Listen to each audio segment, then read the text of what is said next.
Lepic is currently the easiest ultimate character to farm, and this guide has been designed to help you farm him as efficiently as possible. Optimized routes are included, as well as general tips and tricks to lower your total time investment. Timestamps are in the description. Ultimate Lepic takes around 7 hours to farm with average RNG. Sharen is a must-have for this, so make sure you have her unlocked. Additionally, you'll want a few other characters to farm different void shards. You can farm all of them on a non-element character, but it's generally better to target farm the ones you want with different elements. You'll also want a solid thunder cage. The more damage, the better. Farming for Ultimate Lepic can be done entirely solo. You'll get a few benefits from grouping up in certain areas, but by and large, it's a grind you can do in your own time and at your own pace. Of the 4 blueprints required, 2 come from outposts and the other 2 come from intercepts. Let's look at Ultimate Lepic Spiral Catalyst first, which we'll be acquiring through Pattern 69. Nice. You'll acquire Pattern 69 from Hard Mode Unknown Laboratory and Infiltration. Note that Pattern 68 is the default option, so ensure you switch before entering. It's fine to group up for this, and it should make your runs go a little quicker. The boss is also quite hard to solo, but it's possible if you block his attacks with terrain. If you are going to group up at any point for this grind, now is the time. Run 200% mods with no movement penalties. You can delay killing the boss at the end and adds will spawn that will allow you to reach your kill score. The boss gives an extra 1230 kill score, so any point above 39,270 is sufficient. A good duo team can finish him up in 9 minutes, yielding 2 patterns. The Spiral Catalyst is a 10% drop from Hard Mode Dead Bride, so on average, you'll spend 45 minutes running Unknown Lab to gather enough patterns. Usually, I'd recommend not stocking up on patterns, but 69 provides pieces of the Perforator, one of the strongest guns in the game. Feel free to farm this infiltration if you feel like it. You'll probably want the Perforator at some point. Dead Bride kills should take somewhere between 6 and 8 minutes. All up, expect to attend 2 hours farming this piece. Ultimate Lepic Stabilizer is best acquired via Pattern 59, which you'll gather from the Slumber Valley infiltration. This infiltration is a bit boring and a huge running simulator. I hope you like playing Bunny. Here are the modules I took getting to the boss, and here are the modules I used for the boss.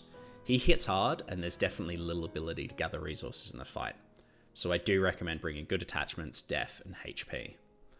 I also use reduced skill cost before the boss to avoid running out of MP. I think this is an important point. Kill the boss at 68.3 kill score. If you're having trouble reaching this, you can farm the room before the boss and avoid picking up the tags until you've hit your target. My quickest solo run on Slumber Valley was 7 minutes. You'll open them up in Hard Mode Executioner, the first Hard Mode Colossus. Assuming 10 minutes to gather 1 pattern and to kill Executioner, this piece should take about an hour to farm since it's a 20% drop. Now it's time to switch to Sharen and hit up some reactors. We technically only need to farm 2 reactors, but I'll talk about 3 since Lepic's code is much harder to get than his cells. Here are the modules I'd recommend for Sharen. Very basic, but designed to keep her in stealth for as long as possible and as tanky as possible so we can just nuke the elites. For Enhanced Cells, Pattern 74 via Moonlight Lake Outpost in Vespers is easily the best spot. If you've already farmed Ultimate Viessa with my guide, you'll likely have a few of these patterns lying around. What's great about Pattern 74 is the 32% drop rate on Enhanced Cells. This should take just 30 minutes to acquire. Make sure you roll over to the outpost since it's a lot quicker and open the pattern as soon as you get it. There are 2 viable patterns for Lepic's code, 61 and 89. They both have a 10% chance to provide you with the code and are relatively equal in terms of accessibility. You'll also acquire patterns 60 and 88. They provide you with Ultimate Glay and Ultimate Ajax respectively, so it's a good idea to juggle between these 2 reactors. Pattern 61 comes from Sterile Land, Rockfall, and 89 comes from Agna Desert, Vermilion Waste. As with 74, make sure you're rolling, and if you really want to be sweaty, chuck on a cooldown reduction module if you have the capacity for one. Turns out that your rolling animation comes back online quicker with cooldown reduction, and it's about 35% quicker than sprinting. Pattern 61 requires 38 Monomer and 7 Polymer Void Shards. Thankfully, Monomer Shards are by far the easiest to acquire in the game. Grab an electric character and head to Fallen Ark in Fortress. Rolling Bunny was just patched out, but this area is incredibly quick and it won't take you long to get your Monomers here. In fact, drop rates were increased, so total yield here should be better than before.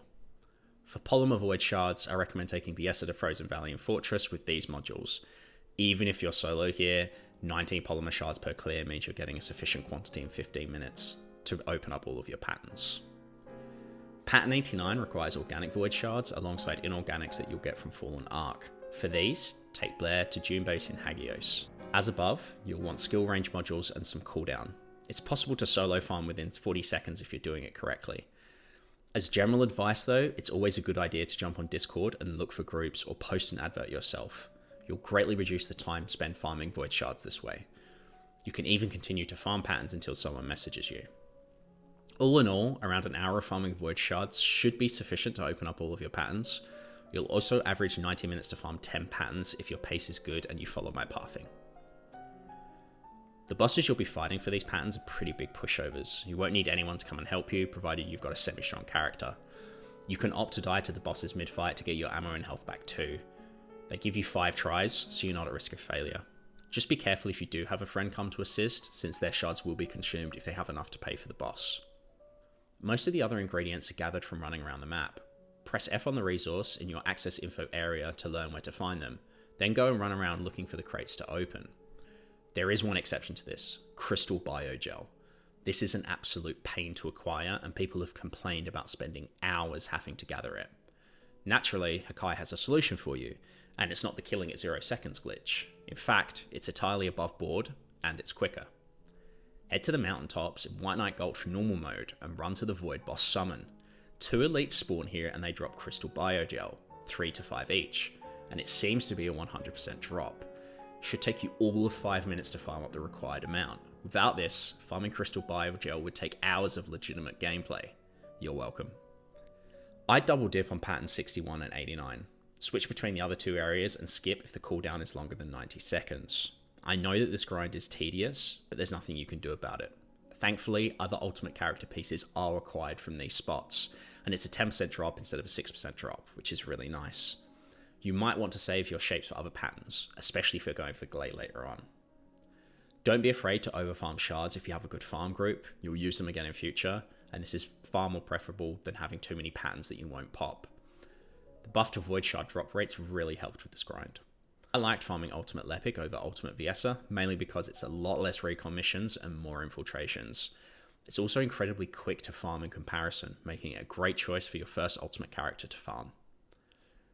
Make sure to subscribe for more TFD videos in future, and let me know how quickly you unlocked Ultimate Lepic with this guide. Thanks for watching, and happy farming.